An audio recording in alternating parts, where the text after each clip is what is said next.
YouTube friends and family. Morning. Top of the morning to you, gubna. Alright, what's up, guys? It's your boy, the Bad Wolf. Let's get into that knowledge. Oh, by the way, thank you for all those people who continue to send in the donations and have joined my new YouTube site, the Bad Wolf Media channel. Numbers starting to grow there, so I appreciate you guys. And definitely another shout out to A6 out there doing his thing, Mr. Grind Time. So check out that boy's channel. He's pretty knowledgeable, got some wild stuff going on over there. That being said, you guys know, check out blacksite32.com. There's new downloads on there. And if you don't know what's there, you need to go check it all out. I'm just saying. All right, I digress. Let's get back to it. The Buck Act. What is that? Okay. So, a map of the United States of America. It includes 50 sovereign states and independent states who are freely associated together in a union. It does not include the District of Columbia, which was created by the Constitution of the Union as the legal home of the federal government. Are you with me? Nope, lost you. There we go. All right. Nope, too close. Back it up.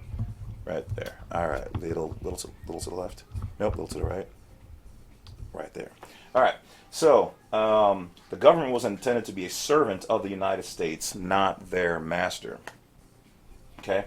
In order for the federal government to tax citizens of one of the several states, they had to create a contractual nexus. This contractual nexus is called Social Security. The federal government always does everything according to principles of law. Okay? In 1935, the federal government instituted Social Security. The Social Security Board then created 10 social districts, okay, federal areas, which covered the several states like an overlay. So here's the real states, and invisibly, here's what they got going on. We're just going to hover over this area.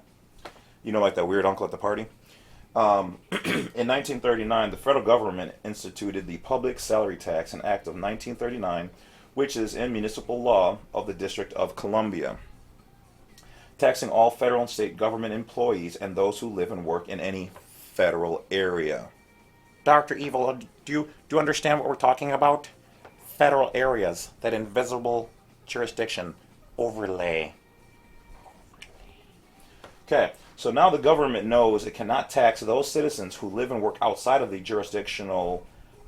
territorial jurisdiction of Article 1, Section 8, Clause 17, or Article 4, Section 3, Clause 2. Okay? So, in 1940, Congress passed the Buck Act. 4 U.S.C. 104-113 in Section 110E.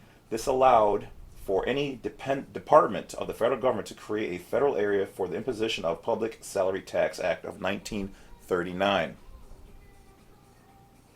The imposition of this tax, 4 U.S.C. Section 111, and the rest of the taxing laws in Title 26, the Internal Revenue Code, the Social Security Board had already created an overlay of a federal area.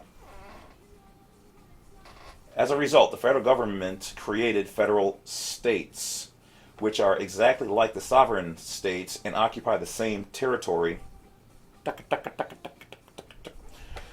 which by those names are capitalized versions of the sovereign states. Remember that proper names and proper nouns in the English language only have the first letter capitalized. For example, the federal state of Illinois is overlaid upon the sovereign state of Illinois. Further, it is designated by the federal abbreviation IL. Remember, I've been telling you guys this since day one? Okay. Instead of the sovereign state's abbreviation ILL, so, using the 3. I know I said not to use the 3, but they're saying 3 should be okay, but not the 2. So too is Arizona designed AZ instead of the lawful, which is what us U.S. nationals live in and abide by, abbreviation of ARIZ. California instead of CALIF, etc. If you use the two-letter capitalized abbreviation, you are declaring upon that your location is under the jurisdiction of the federal government instead of the powers of a sovereign state. This is what I've been telling you guys. Okay? Ooh, your boy knows something. It's so funny when trolls try to, bother me. Ex-girlfriends who are like, I know more than you. I'm the one who taught you how to be smart. All right, let's go. So as a result of creating these shadow states, the federal government assumes that every area is a federal area. So they will assume until you rebut it. Okay, implied consent. So, and the citizens therein are in the federal citizens. Okay. For USC section 110D, the term state includes any territorial possession in the United States. Under that same code, but E, the term federal area means any lands or premises held or acquired by or for the use of the United States, or any department established or agency of the United States in any federal area, or any part thereof, which is located within its exterior boundaries of any state, shall be deemed a federal area located within such state. There is no reasonable doubt that the federal state is imposing directly an excise tax under the provisions of 4 U.S.C. section 105, which states in pertinent part, and it's going to go through that. Let's see where we want to go. Okay.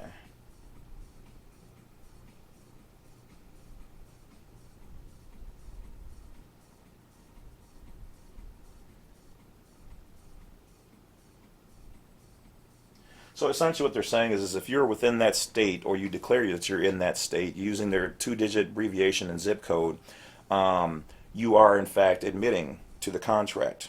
Okay, an implied license is there. Thus, the question comes up is, what is a federal area? Okay, something established by the federal government, Social Security area. So if you're agreeing that you live in a Social Security area, use a Social Security number. Typically, you are saying that. Now, there are remedies around that. We've talked about a little bit in some of the videos. Talk about a little bit more in the consultations. And then, of course, I do provide the Revocation of Election, which removes you from having to pay federal taxes. And some people also say that includes state taxes, but I always just say pay your state. You live there. Give them a little bit, but if you don't want to, there's ways around that. I don't, at this point in time, have those, but there are ways. I definitely have some ideas on deck, but that's for another consultation or another time. Only because, like, you have to look into trusts and unincorporated associations and things of that nature. So there, I gave you that tidbit. All right, so let's go on. This federal area attaches anyone who has a Social Security number or a personal contact with federal or state governments. Did I not just say that? All right, so thus, the federal government has usurped sovereignty of the people and the state sovereignty by creating federal areas within the boundaries of the state under the authority of the Federal Constitution, Article 4, Section 3, Clause 2, which states, Congress shall have power to dispose of and make all needful rules and regulations respecting the territory or the property belonging to the United States, not of America, and nothing in this Constitution shall be construed as prejudice any claims of the United States or any particular state. Okay? Therefore, the United States, or the U.S. citizens of the District of Columbia, residing in one of the states of the Union are classified as property and franchises of the federal government as individual entities or persons.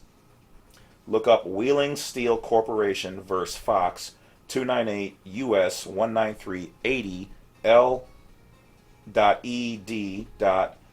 space 1143 56S.CT.773. So there you guys have it. Under the Buck Act, 4 USC sections 105 through 110, the federal government has created these areas. There you guys go. What more can I say? Don't play. All right, it's time for me to go away, but not for long. Be back with some more videos. Talk to you guys later. Enjoy the rest of your day. Stay healthy. Check out the site. Don't forget to hit that bell like, subscribe on the way out. Join the Wolfpack if you can, and tell your friends about the channel, because this is what we do here. Knowledge. And don't forget, this is educational information only. Do your own research. Don't just follow a crazy guy on YouTube. Get out of here. You bother me.